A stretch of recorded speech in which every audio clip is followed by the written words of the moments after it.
Locksmith dive. We're going to show you how to remove this mortise lock. This is what it's called, a mortise lock on a commercial door.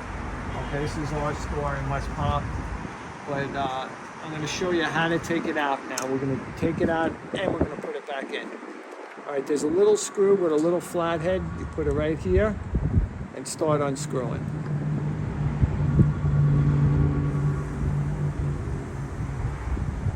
Okay, that screw looks almost pretty good. But now I'll take this flathead, okay, and I'll try to turn it. See, now it turns just like this.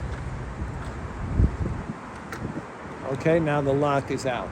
Okay? Now, you could take the collar off and see if you were changing the lock. Put the new lock in there, you could get a new collar or put the existing collar. Now, sometimes it's a pain in the neck because you got to line that up and then just start turning it. Sometimes it doesn't catch, but it caught this time, you know. We're doing the video, so it caught easy. I wanted it not actually to catch. Oh, actually, it didn't catch that good. There we go. Just keep going until it catches. And now it caught. Because now it should be pretty good. I'm going to get the actual key. Hold on 1 second. Now I'm going to also test, because we turned it, before I tighten the screw on the side to make sure it works. See how it works?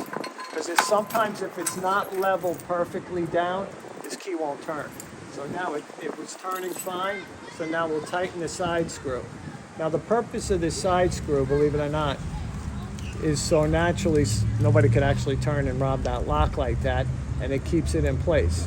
You know, to take out the thumb turn would be the same thing. Unscrew that, it would come out, and just put the thumb turn in the same type of way as this.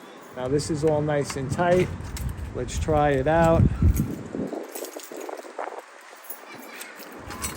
And it works fine. Okay, so now we just replaced a mortise lock. Take care.